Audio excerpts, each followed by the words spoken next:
ተፈራ ወርቅስ ባለው እንኳን ደህና መጣ ብያለሁ። እንኳን ደህና ቆየኝ። ስለጋበዝከኝ በጣም አመሰግናለሁ። የእስራኤል ባህል፣ የእስራኤል እምነት፣ የእስራኤል ትውፊት ያለው ማንኛውም ሰው ቤተ እስራኤል ይባላል። እስራኤልን ከኢትዮጵያ፣ ኢትዮጵያን ከእስራኤል መነጠል አይቻልም። የእናንተ ማህበር እየሰራ ያለው ስራ ምንድነው? ለረጅም ዘመን በተለያየ አጋጣሚ፣ በተለያየ መገፋት፣ በተለያየ ጭቆና ማን ላይ ነው ጭቆና የደረሰው? እነማንስ ናቸው የተጨቆኑት? በጎንደር፣ በትግራይ፣ በወለቃ፣ በተለያየ የሰሜን ኢትዮጵያ ክልሎች በብዛት ይገኛሉ። እነዚህ ማህበረሰብ ምን አይነት ነገሮችን ነበረ እየሰሩ እየኖሩ የነበሩት? ሽመና፣ ሸክላ ስራ፣ ቅጥቀጣ።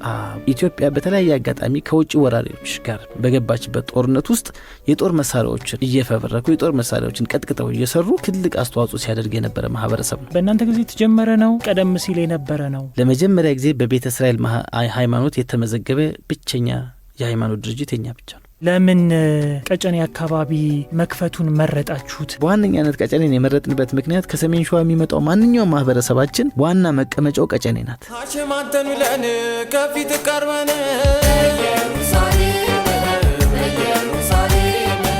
ይሄው ከደጅነን ሁልጊዜ ባርከን